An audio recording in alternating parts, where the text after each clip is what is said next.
Broadcasting live from the Business RadioX studios in Phoenix, Arizona, it's time for Phoenix Business Radio, spotlighting the city's best businesses and the people who lead them. Hello and welcome to Phoenix Business Radio, broadcasting live from the Max 6 Entrepreneurial Center right here in Tempe, Arizona, where we help build businesses and connect you with the right people. I am very excited to introduce you today to Amy Jolley. She's the founder, MARYT 200. That's quite a title. She is the founder of the Wellness Collective for Women and Children, or I should probably read it just the Wellness Collective Women and Children. Welcome to the studio, Amy. Thank you so much. I'm really grateful to be here and excited to share today. That's what you're doing. We just want to get to know you and the people you serve. And if I remember correctly, Daryl had met you, our producer, I want to say, was it a networking event? Do you remember? It was actually at Spring into Queen Creek, which is a big festival geared towards children. We were actually in an area that children got to have experiences, so they got to try and do things, and there was many local businesses there, so that's where we actually got to connect. I think I still have it on my phone. I think he sent me a photo of your booth or a sandwich board or something, and he said, I think you need to meet this woman. So I always appreciate when he's as ecstatic and excited about people who are doing similar work and serving our community. So we're very excited to hear your story today. Why don't you just start by introducing yourself? Of course, we've got up to an hour, so we'll get it all in. But did I see that? Are you originally from Northern California, or did you go to school there? I went to school there. Yes. Yeah. I'm originally from San Francisco. I've been out here since 79. So I grew up here, but hailed from San Francisco Bay Area. So yes, just tell us about your background. And then, of course, we'll work our way to talking about what the Wellness Collective Women and Children does and how it supports families. Okay. Yeah, we were out in Queen Creek that day when we met, creating a Zen Den space for children to come. So it was an experiential space that children could come practice breathing, yoga, mindfulness that day. And like you shared the Bay Area, it's been kind of a journey. I'm maybe a bit of a nomad, but I've landed here in Arizona, and I'm so glad to be a part of that community out there, kind of the Gilbert, Queen Creek, Santan area. But I was originally from Michigan, spent some time in San Francisco, went to my grad program there, wonderful school, and I can share more about that beautiful experience, and spent some time in Hawaii. So that's where I learned a lot of I did my yoga training, a lot of sacred women's experiences and learning, and then finally landed here in majestic Arizona. Majestic Arizona. I love that. I don't know if I've heard anybody describe it like that. I think of it that way with the mountains. Oh my gosh, it's such a beautiful place. And hailing from a couple of different places you've mentioned and the fact that you've traveled so much, it's neat when I hear somebody say when they've been to so many different places how beautiful Arizona is. It has its very unique personality and, of course, landscape. So you've been here how long then? How long in Arizona? Just about 3 years. Oh, so fairly new. Yeah. Yes. So this business has evolved a little bit. It predominantly started in Hawaii, but it looked different there. So coming to this community and just kind of intuitively letting my intuition be my guide and connecting with families and women and children, it kind of recreated and rebuilt itself into the Wellness Collective Women and Children. Fantastic. And by the word collective, what does that mean to you as part of the title for the business? Yeah, that's a very meaningful part of the business, and I think that piece is growing. But the idea is to create a collective community space for women and children to be in, whether they're coming to a supportive gathering, they're coming for one-to-one support, or they're coming for a support group or a class. And then the second piece to that is that the goal is for it to be a collective of women businesses that support our collective community. So in all these different well-being, healing, and mental health modalities. Boy, do I have introductions for you. Daryl and I are both nodding our heads. Fantastic. When you think about the community and the collective that has already started to sprout, the several years that you've been doing it here in Arizona, what is a good example, and maybe it's a variety of people. But when you think of the women and the families that come and spend time with you, who are those people? What are they coming for? And then we'll of course talk about the benefits. But who does it appeal to the most? Yeah, I think it appeals to women looking for that kind of supportive community, whether it's for themselves personally or if they have a family, because I do work with women and kids as well. So I think it's women coming in that are looking for that sense of community, that kind of longing for that. And I think that's built off the foundation that that's what I'm longing for too, is to create these spaces for women to come and children to come that they can also learn tools and tools to support their overall well-being. I call it sometimes just connecting with your calm and finding what modality supports you best. So I find that those are the families and the women drawn to the collective. But also, there's definitely right now, after the pandemic, many families seeking additional support around mental health and just behaviors that are coming up and different levels of mental health. So I definitely feel that it's always there, but there's kind of a little bit of a greater wave. And I love being there to support in that way as well. Yeah, fantastic.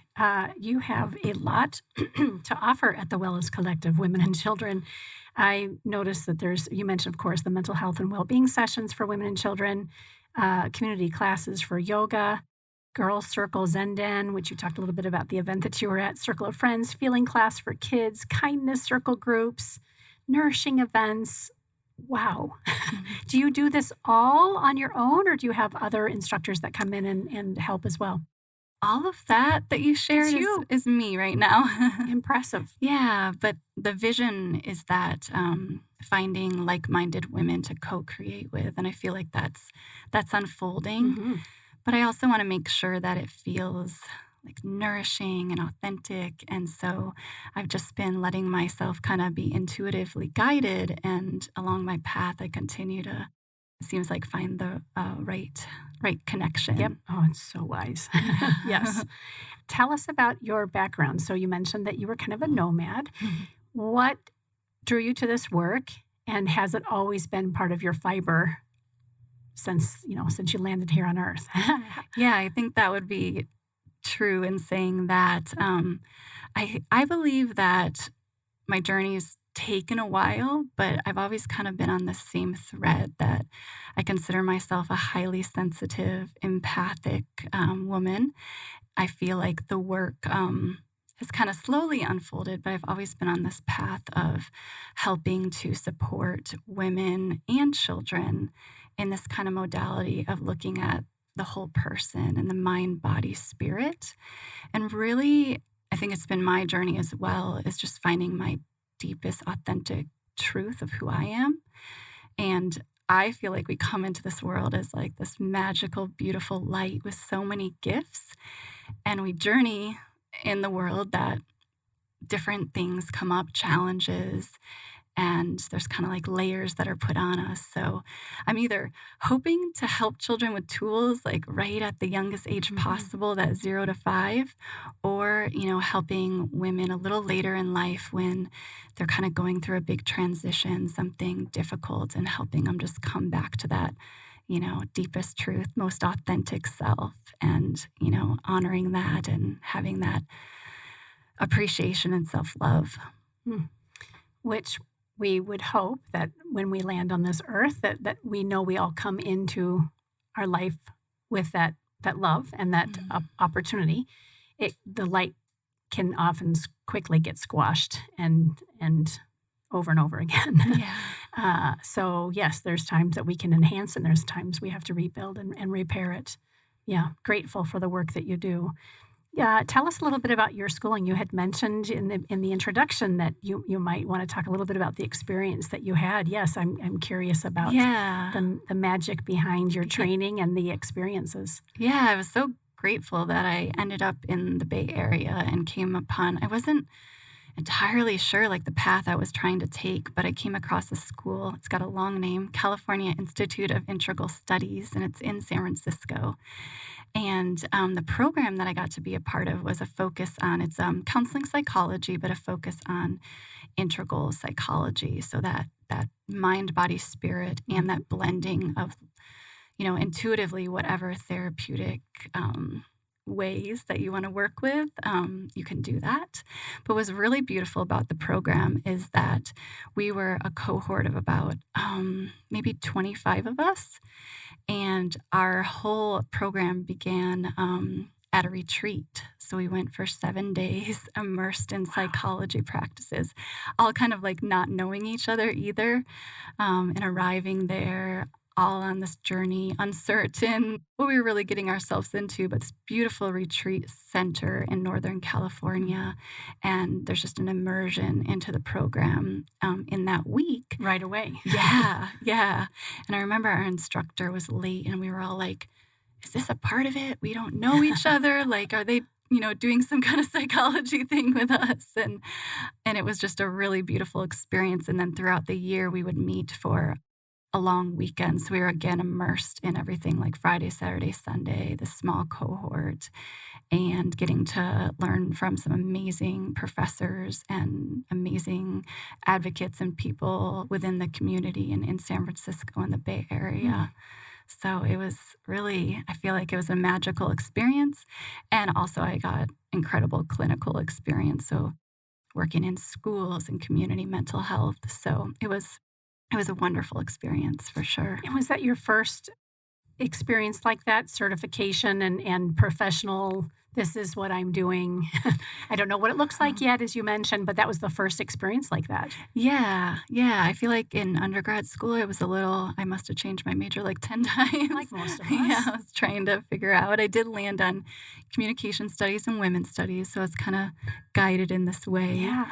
But yeah, that was the first time I really kind of knew I was on the right path. I love it.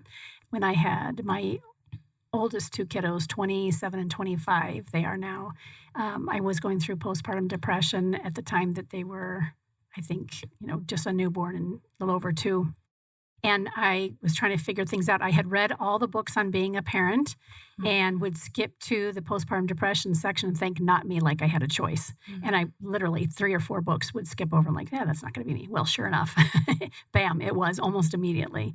And so I remember, and my husband at the time would say, this is supposed to be the happiest time of your life. You're miserable. And I would bawl, I would cry and say, you're right. And I wish it were the happiest time, and it wasn't. I went to Changing Hand bookstores. I don't know if you've been there yet, but it's a lovely bookstore in Tempe if you haven't made it there yet. And I remember standing in the aisle, the self-help aisle, thinking, I've got to figure this out. I don't know what it is I'm looking for. And there was a book out of the corner of my eye that just kind of started shouting at me. And it was Debbie Ford's The Dark Side of Light Chasers. She went on to be my mentor. And I went on to have many educational experiences through John F. Kennedy University, similar to what you're describing. I'm sure there's some differences, but that's when I knew that that's the work that I was being called to do. And at the time, I was an assistant principal for an elementary school. So for me, it was like, I always thought I would do this.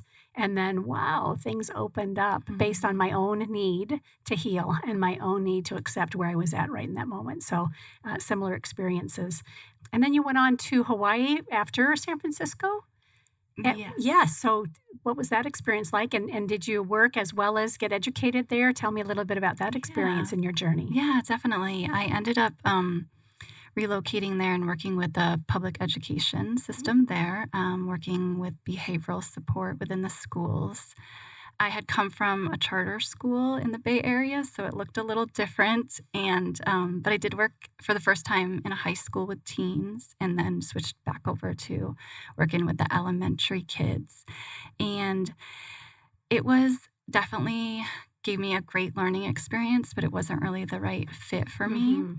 So that's when I kind of went on to work on my yoga training. So I ended up doing this also amazing year-long yoga training program, where it's a similar idea where you kind of immersed yourself in the yoga practice once a month for an entire year. Oh, wow. Yeah, so it was incredible.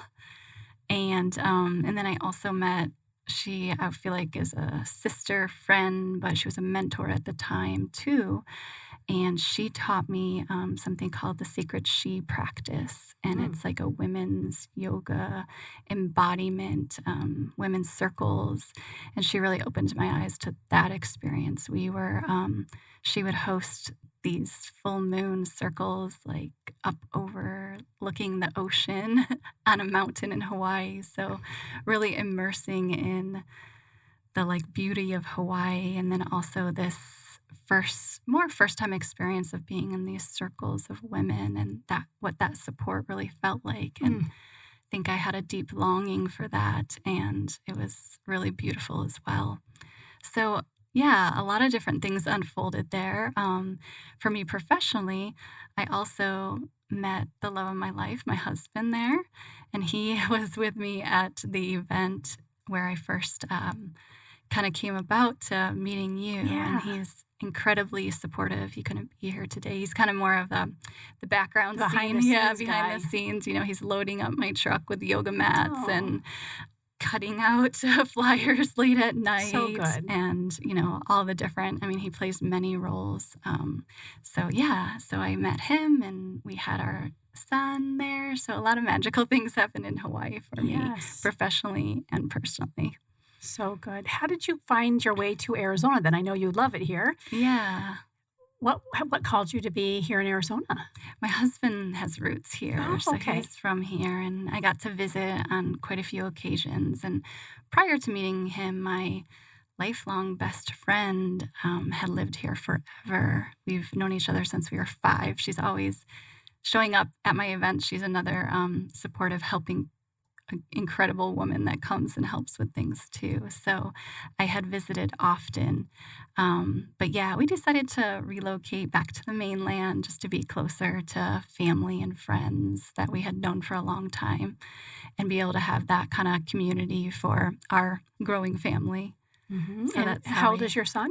He just turned 4. Oh, gosh. Yeah. So fun. And so Yeah. he's there when you're participating, planning for everything. Yeah. I love that. Yeah. I love that he can be an intricate piece of it. And Mhm. whether I'm doing yoga in the morning and kind of practicing things, him and the dog are joining Oh, in. yes. So my family is definitely the background scene, the support of this business as well. Which is what you're modeling Yes. for other women and those that Yeah. have families as well. Absolutely. Mhm. Yeah. It's funny. So I see private clients when I'm not doing Business RadioX things. And this morning, as one of my clients was leaving, she had said that she and her husband had binge watched 9 Perfect Strangers. Are you familiar with that? No. I don't watch a lot of TV myself. However, I did watch maybe the first couple of episodes, and it was this immersive retreat weekend, some, kind of a wealthy location in some tropical place. And Nicole Kidman plays the kind of the facilitator, the guide. Yeah, does it sound familiar? Yeah, it sounds familiar now. And she laughed because she said she and her husband were laughing at how I might react to watching it because it was very kumbaya, very woo-woo, which I can tend to be. And I said, I stopped watching it, not because I didn't like it. I thought it was well acted. It was well done. And yet Hollywood has this funny way of making fun of folks who do energy work and all the modalities around healing. And the irony of that is that just from what I've read, oftentimes folks who are in acting or sports, some of our high achievers tap into those resources through a variety of coaches and experiences because it works. So anyway, I just, as you were sharing that, I thought, oh gosh, that we just were joking about that earlier. In the business world, I've had to find my way. It's actually why I opened Business RadioX, because I really do help people energetically find their center, stay in touch with their intuition, be led by it, similar to what you do for folks. And yet I wanted more of our business owners and our executive leaders, large, medium, and small businesses, to have those experiences if they haven't been called to it previously. Do you ever find in your work that there's that tug between those two worlds. I purposely have put myself in the middle of it to try to bring those worlds closer together. It sounds to me like you've gone about your business a little bit different, but do you ever struggle with, helping people come along and wrangling them? Oh, that's a good question. My mind is thinking about it. Yeah, I feel like a little bit. I've also kind of set the intention that people will come like when they Yep. are ready and they'll find me. And it's kind of, It's working. yeah, yeah. And I think I have had, some clients come that, maybe they were a little uncertain or, and they've kind of dipped their toe in and take a step back, and then maybe they come back around a little bit Yes. later. But yeah, I can resonate with that definitely. And why I create so many programs too is I want it to like if someone's been to traditional therapy and they have this feeling that it didn't work for them or it was difficult or it just wasn't the right fit or even if they've never been to traditional therapy and they're feeling fearful or uncertain about it, I try to create events and classes that allow people to kind of dip their toe in it. Love it. Like the girls' circle has been incredible, and it's brought newer, different types of families and girls into my space. And I feel like some of the families were kind of curious about some. Maybe something they were concerned about with their child, especially coming out of the pandemic. And it's just this very welcoming. The idea is that we join, we start every class in a circle and we have little rituals, but then they also learn emotion regulation tools, mindfulness tools, and they have opportunities for friendship building, which also looks like social engagement and opportunities for that as well. So it's less of like coming from working in public schools, less of here are your goals and you have this long to achieve it. It's more like just kind of putting it out there for them Mm-hmm. and letting them just experience it. Yeah, fluid. So, yeah, very fluid. That's a great word for it. I'm thinking of a buffet, right? Where Yeah. somebody can grab 2 plates and a tray and fill it up if they want to. But if somebody just wants to come and have a little taste, that they're at liberty to do that as well. Yeah. It's nice that you Yeah. offer so many different modalities and opportunities for people to come as you are hmm and experience what you're needing in that moment. Exactly. Yes, love it. Yeah. Yeah. And one of the things that happened right as it was like a year ago, as we were kind of stepping out of being very closed off due to the pandemic, Mhm. I wasn't sure. I had, relocated here. I had tried to rebuild my business and all of that happened. And I had a pretty young child at home. And I just decided, I said to my husband, I'm like, I'm going to just start things and I'm going to take it outside under trees where maybe moms and women and families and kids will feel comfortable. And it was beautiful. I started a kindness circle for kids and then a mindful mama support Mm. group. And it was the mindful mama support group was like my heart, and I get goosebumps because there was moms that had their babies during the pandemic and they hadn't left the house and they hadn't interacted and they were so nervous and excited and grateful. And I can just like see it in my head right now, the moms, and we'd meet under this tree and we'd bring our blankets. And there was always, some kind of topic that we might touch on, but it was mostly kind of what organically unfolded. And there was a lot of relationships that developed between the moms and that, and, them growing into some of the other offerings that I had as well. So I don't know how I got to that, but that was something I it's wanted magical. to Yeah, share. no, I That was love it. really beautiful, and how the Wellness Collective, Women and Children, kind of got its momentum again after relocating my previous business from Hawaii and then being new here and going through the pandemic. It all started under some trees out in nature. So wise that you continue to trust your intuition. So many people may be called to do that kind of thing. And then with so many things that appear to be challenges or walls throw up their hands and say, well, it's not meant to be. And you've continued to just lean in and trust, well, how could I make this work? And what should this look like? Let me give this a try. You mentioned when you shared your introduction that you really have lived your life by leaning into intuition. For somebody who may not be as familiar with how to listen inside, I know really that they ought to connect with you and get more acquainted with the work you do, but is there one maybe simple technique that you would recommend for somebody who says, gosh, like I hear people sometimes say, I can't trust my gut, or I don't have intuition like other people, which I know is not, I don't believe it's accurate, but what would you recommend? Yeah, and I think I might take a few steps back to Sure. share some of my personal experience, but I think the turning point for me, because I don't always feel like I lived my life intuitively okay. or authentically. It was like a constant journey of finding this. So it's taken me a very long time. But I think the thing that was so powerful for me and is a tool that I try to share and teach with everyone, and it's very simple, is the breath. Being able to practice the breathing.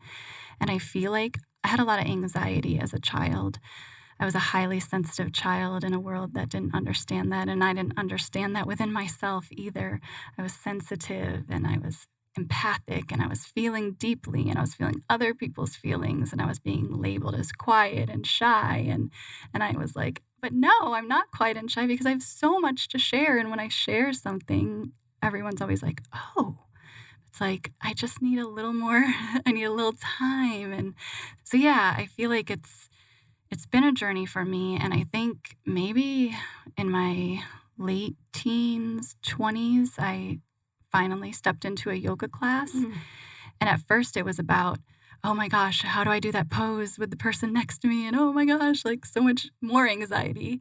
And then I had this incredible teacher in the Bay Area, and she really brought in the pranayama, or the breath. And I felt like it was that connection between your mind, right? But my body was connecting. My body was connecting with my mind, and then my mind and body were connecting with my spirit and my authentic self. And it was like all that tension and tightness and fear and shy, and you're quiet. It just, like, some of it just floated away. So that was like a very magical turning point for me. And I feel like being able to practice breath, even like the 3 rounds of breath, can just help us slow down and be able to tune into that connection between the body with the mind, and then what we were talking about, that deep, authentic self. And it's not like that happens magically, that we can trust our gut and be in our deepest truth. But over time, I think the breath really helps, like with the calming of the nervous system and the connecting, because I feel like that's where it lies, having that connection between all those pieces. And a lot of the time in our society, we are very much living up here, right, in our heads and busyness. Yep. So I think that's a big piece, is helping our littlest children like start off connecting in that way, connecting with their body. And then when I work with women, that's one of the first things I try to practice with them. And breath doesn't cost anything. Yeah. We're all breathing anyway already. Exactly. Many of us too shallow breath. How wonderful that you give people a space and opportunity to practice so many things around coming back into wholeness. Mm-hmm. I keep writing down all these introductions. So with that in mind, one of the things that we love so much about offering our community an opportunity to come and to tell their story, and who what you're offering and the people that you serve, as you continue to get more deeply rooted here in the East Valley and offering your service to others, what other kind of introductions would be of benefit to you?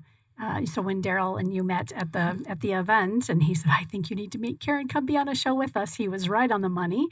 And we're very well known in the Valley. So who else are you looking to connect with? How can we continue to help get the word out?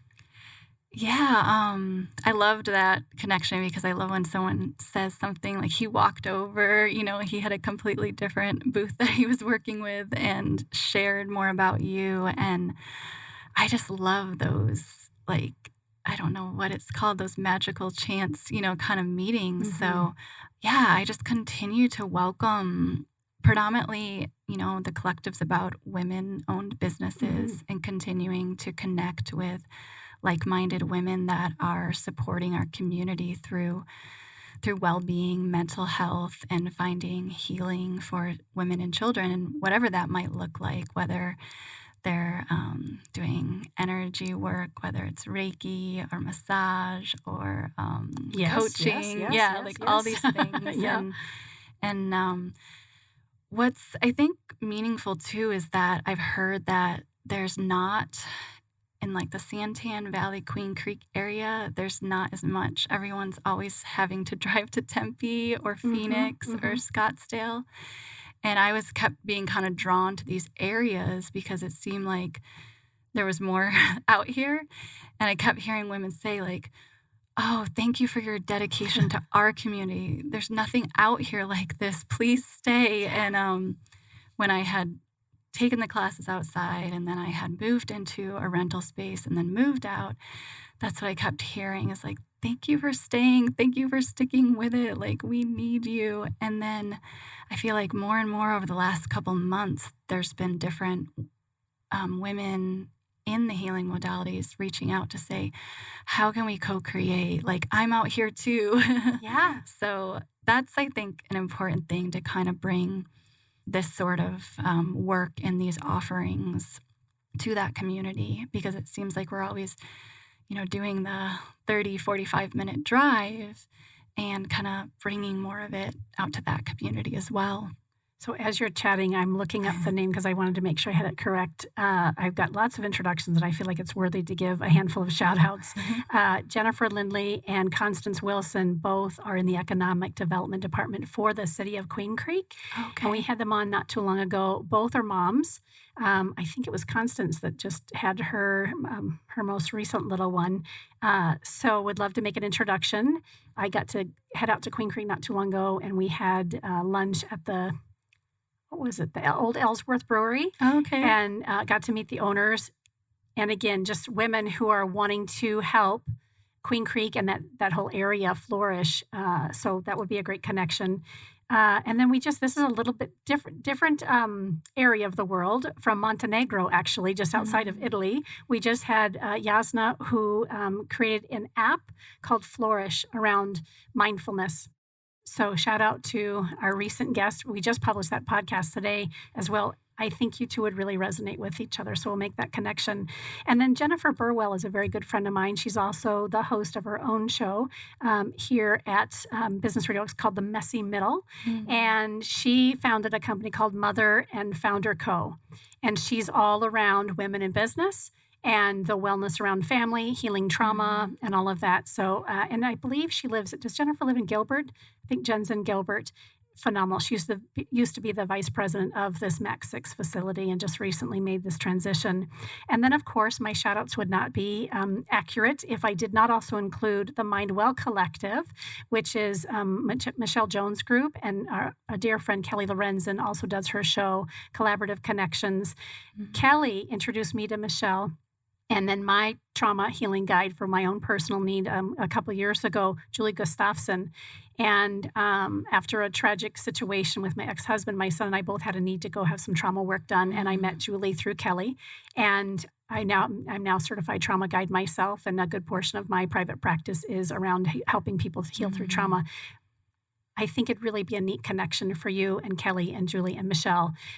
There's always some overlap and overlay, and I think you all would find each other very, just very well connected. And then Brady Wald, I can't remember the name of his charter school.